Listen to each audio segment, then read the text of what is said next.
दिल्ली में वोटिंग से पहले बहुत बड़ा खुलासा हुआ है। दिल्ली में जेएनयू की रिपोर्ट से बहुत बड़ा खुलासा हुआ है। बता रहे हैं आपको, दिल्ली में मुस्लिमों की आबादी बढ़ गई है। जेएनयू की रिपोर्ट ये दावा कर रही है। अवैध प्रवासियों से दिल्ली की इकोनॉमी भी बाधित हो रही है। घुसपैठियों के कारण अर्थव्यवस्था बर्बाद हो रही है। ये कुछ मुख्य बिंदु है जो रिपोर्ट में निकल कर सामने आए हैं। और उसके बाद सियासी हलचल तेज है, ग्राउंड की हलचल तेज है, क्योंकि देखिए कल ही मतदान होना है। बांग्लादेश और म्यांमार से घुसपैठिए आ रहे हैं। जेएनयू की रिपोर्ट आपको बता रहे हैं, हेल्थ और एजुकेशन सिस्टम पर भी असर पड़ा है। राजनीतिक संरक्षण से बढ़ रहा है अवैध प्रवास। जेएनयू की 114 पेज की रिपोर्ट है और रिपोर्ट का नाम दिल्ली में अवैध अप्रवासी है। और देखिए कहीं ना कहीं इसका असर जो है वो विधानसभा चुनाव पर भी पड़ सकता है। विधानसभा चुनाव में वोटर्स को लेकर कुछ अवैध निकल कर सामने आ सकता है, ऐसा दावा जेएनयू की रिपोर्ट कर रही है। और इसी बीच एक बहुत बड़ा खुलासा इसे कहा जा सकता है। जेएनयू की रिपोर्ट में ये बहुत बड़ा खुलासा हुआ है। विस्तार से इसकी रिपोर्ट पर भी करेंगे चर्चा, लेकिन उससे पहले आपको 4 तस्वीरें दिखाते हैं। वोटिंग से पहले रिपोर्ट और घुसपैठिए डालेंगे वोट, ये बड़ा सवाल बना हुआ है। ऑपरेशन पहचान जो है 11 दिसंबर को 2024 को पिछले साल शुरू किया गया था और जिसमें 58 अवैध प्रवासियों को गिरफ्तार भी कर लिया गया। 24 दिसंबर 2024 की जानकारी आपको दे रहे हैं। वहीं देखिए कल जो है घुसपैठ पर जेएनयू रिपोर्ट है वो पेश हो गई है और दिल्ली में मतदान अब 5 फरवरी को होना है। उससे पहले ये भी माना जा रहा है कि क्या ये रिपोर्ट में अवैध घुसपैठियों की जो भी जानकारी मिल रही है, इसमें क्या अब अवैध प्रवासी वोट डालने वाले हैं। दिल्ली में मतदान जो 5 फरवरी को होना है, क्या उसमें अवैध घुसपैठिए भी शामिल रहेंगे। जेएनयू रिपोर्ट में आखिर क्या है, जेएनयू रिपोर्ट में क्या है, आपको वो भी विस्तार से बता देते हैं। देखिए, बांग्लादेश और म्यांमार से अवैध घुसपैठ की जानकारी इसमें दी जा रही है।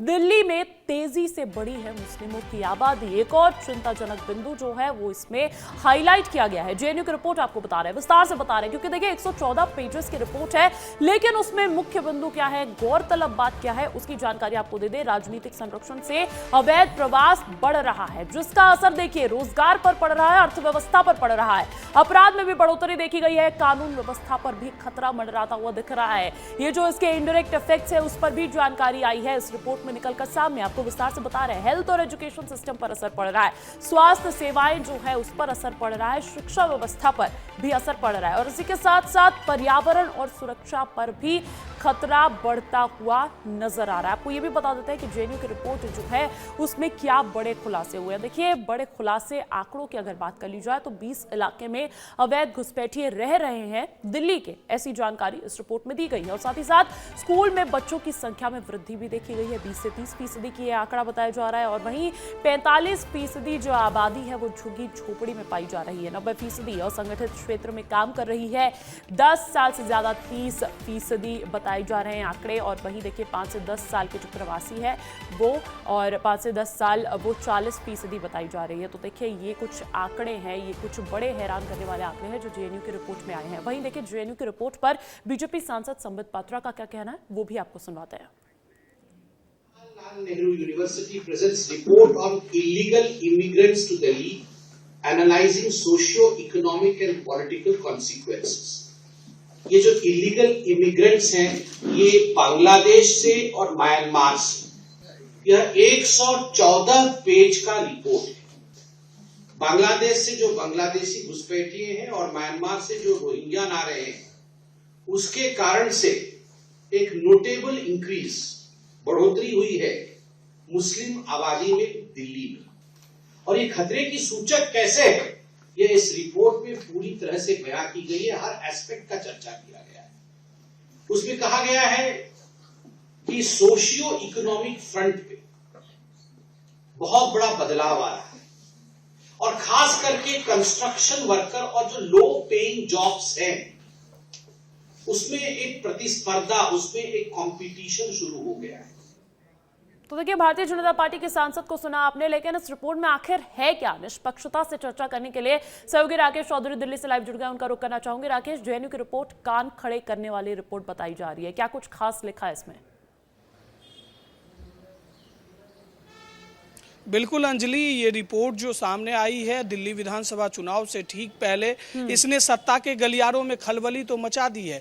लेकिन दिल्ली में अवैध अप्रवासी का मसला कोई नई बात नहीं है और जेएनयू रिपोर्ट से इस दावे की सच्चाई ये सामने आई है कि आप दिल्ली में कहीं भी जाइए, अगर मेट्रो से आप ऑफिस तक आती है तब भी अप्रत्याशित आपको भीड़ नजर आएगी। ट्रांसपोर्ट सिस्टम पर भी लोड पड़ा है। लेकिन चुनाव से पहले जब ये रिपोर्ट आया है तो चुनाव पे इसका क्या प्रभाव होगा, मैं थोड़ा सा इस पे जो बीजेपी के सांसद कह रहे हैं, विजेंद्र गुप्ता से लेकर संबित पात्रा तक कह रहे हैं, उस पर जरा प्रकाश डालना चाहूंगा। 2014 में जब लोकसभा चुनाव हुआ था, इसके बाद बीजेपी ने आरोप लगाया कि 2015 में दिल्ली विधानसभा चुनाव के दौरान वोटिंग परसेंटेज जो है वो बढ़ जा रहा है। 9 लाख अवैध वोट जो है कराए गए थे और ये आंकड़ा जो है चुनाव आयोग के वेबसाइट पर भी है। इसके बाद जब फिर 2015 से 20 में चुनाव हुआ, इस दौरान भी बीजेपी आरोप लगा रही है और कुछ हद तक आंकड़ा चुनाव आयोग के वेबसाइट पर भी है, जिसमें कहा जा रहा है कि 9 लाख अवैध वोटिंग परसेंटेज बढ़ गया था, 9 लाख ज्यादा वोट कराए गए थे। अब चूंकि ये रिपोर्ट आया है 2025 चुनाव से पहले, तो बीजेपी इसे हथियार बना रही है। इस रिपोर्ट में दावा किया गया है म्यांमार से लेकर बांग्लादेश तक में जब जब तख्ता पलट हुआ है तो सबसे करीब भारत देश है और भारत में अवैध अप्रवासी लोग आकर ठहरते हैं। ये झुग्गी झोपड़ी में भी ठहरते हैं। कई जगह इनके लिए एक कॉलोनी भी बसाई गई है जो आज़ादी के बाद से और बांग्लादेश बनने के बाद से लोग दिल्ली में रह रहे हैं। रोहिंग्या के लिए 2 कॉलोनी है, उस कॉलोनी में वो लोग रहते हैं। लेकिन इन बांग्लादेशी और म्यांमार से जो अप्रत्याशित भीड़ आ रही है, जो अवैध रूप से घुसपैठ हो रहा है, वो दिल्ली के हर एक सीट पर अभी रह रहे हैं। और इसी को देखते हुए जेएनयू से ये रिपोर्ट आई है। अब इस रिपोर्ट के जरिए बीजेपी ये आरोप लगा रही है कि कहीं ना कहीं आम आदमी पार्टी जो है इस वोट को बुना सकती है और अवैध रूप से पिछले दिनों ये मामला भी उठा था। बीजेपी ने आरोप लगाया था कि हर इलाके में वोटर्स बढ़ाए जा रहे हैं, वोटर्स को जो है जो अवैध जिनके पास पहचान पत्र का जो मुद्दा है वो दिल्ली के लिए नया नहीं है। इसके सोशो इकोनॉमिक इफेक्ट्स देखने को मिलते हैं, पर्यावरण पर इफेक्ट देखने को मिलता है, पूरा का पूरा अर्थव्यवस्था पर इफेक्ट देखने को पड़ता है। लेकिन अभी जब ये रिपोर्ट पेश हुई है तो इस पर सबसे बड़ा सवाल यही है कि जो तथ्य रखे गए हैं इस रिपोर्ट में, इसका चुनाव पर कितना और कैसा असर पड़ सकता है। बहुत बहुत शुक्रिया तमाम जानकारी देने के लिए।